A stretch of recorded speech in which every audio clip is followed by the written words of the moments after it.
Mount Kenya Forest is one of the 5 water towers in Kenya, providing 75% of the country's freshwater needs.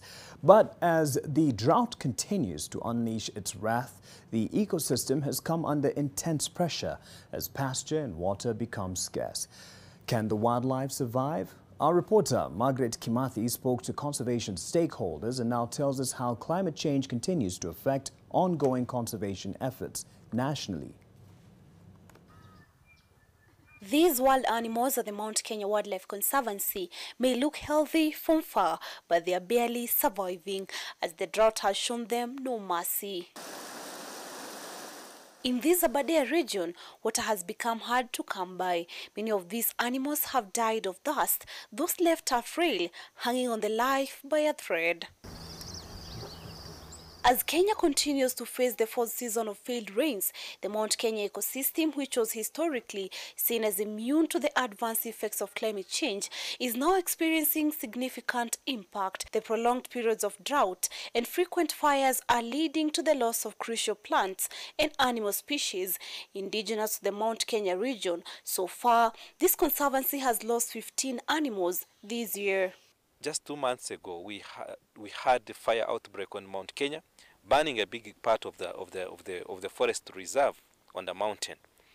And then down here, we are also seeing those persistent droughts. They lead animals will not have what to eat, and we are having some die-offs in some areas here in central North Kenya because wildlife is literally starving for lack of water and for lack of pastures to eat from.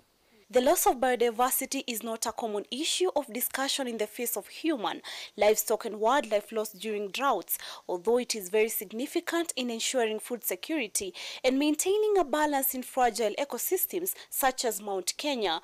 To ensure survival of the wildlife, the Mount Kenya Conservancy is forced to think outside the box.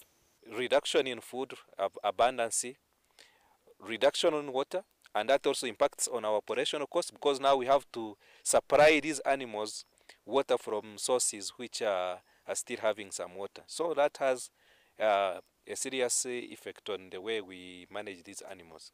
As scarce as the resources get, the worse the conflict, and both humans and animals battle to survive the drought. In Laikipia, for example, human-wildlife conflicts is intensifying.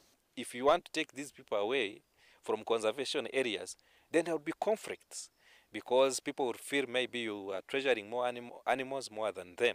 On Saturday, during the commissioning of the dam in Kirinyaga County, President William Ruto reiterated the need for environmental conservation through tree planting to counter the effects of climate change and improve the country's chances of surviving drought.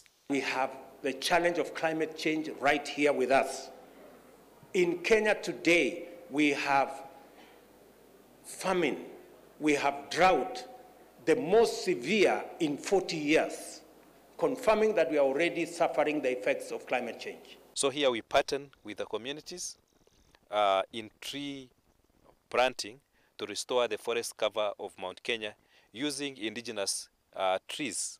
In July 2022, during Africa Protected Areas Congress in Kigali, Rwanda, outgoing Tourism Cabinet Secretary Najib Balala disclosed that drought has killed more elephants in Kenya than poachers in the last 8 months. Conservationists argue that climate change and competition for agriculture and human settlement are still a big challenge, saying it is important to enhance conservation so as to address biodiversity crisis. Margaret Kimathi, NTV.